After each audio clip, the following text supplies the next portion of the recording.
Hi there, this is Sam Colburn over at Weidenmiller, Michetti, and Rudnick. I'm an attorney licensed to practice law here in the state of Florida. I wanted to take a couple seconds with you to discuss to all home buyers the importance of getting a survey. You may ask, what is a survey? All right. At the basic element, a survey will define the characteristics of the subject property and its improvements around it. All right. Why do we suggest that all home buyers get one? Well, there's a few reasons why. A, it may be required for you. All right. If you're getting a loan, if you're working with a lender will most likely require you to get a survey for your property. If you're paying cash, on the other hand, it's likely not a requirement, but you should really think about still getting one. All right.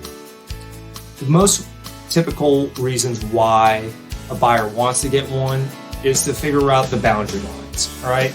Knowing where your property begins and ends is pretty important. All right.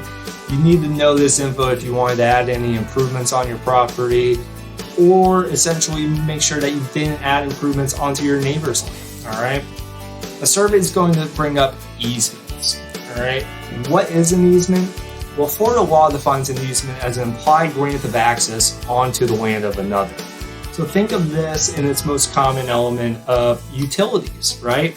Drainage, access. All these things, all these individuals and companies aren't owners of the property, but they have an implied grant to come onto your property for these specific terms, all right?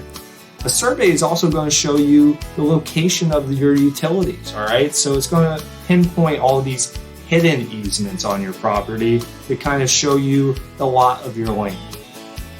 The survey is going to break down if there's any encroachments onto the property, i.e., think of if your neighbor built a fence and that fence actually comes over your property line, or on the other end of that, if your prior owner built a fence and it actually encroaches onto your neighbor's property. All right, that will show kind of those things of that nature.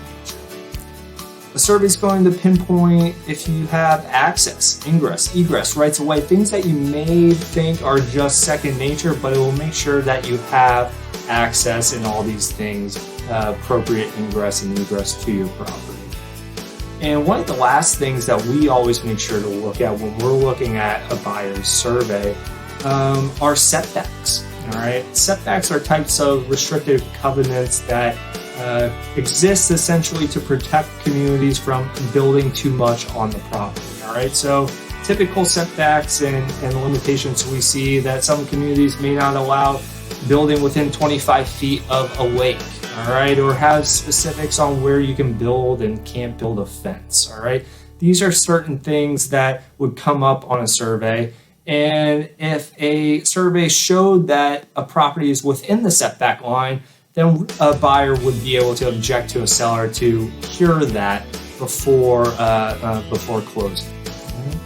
Hope this helps all you home buyers out there. Always remember, we always suggest to get a survey.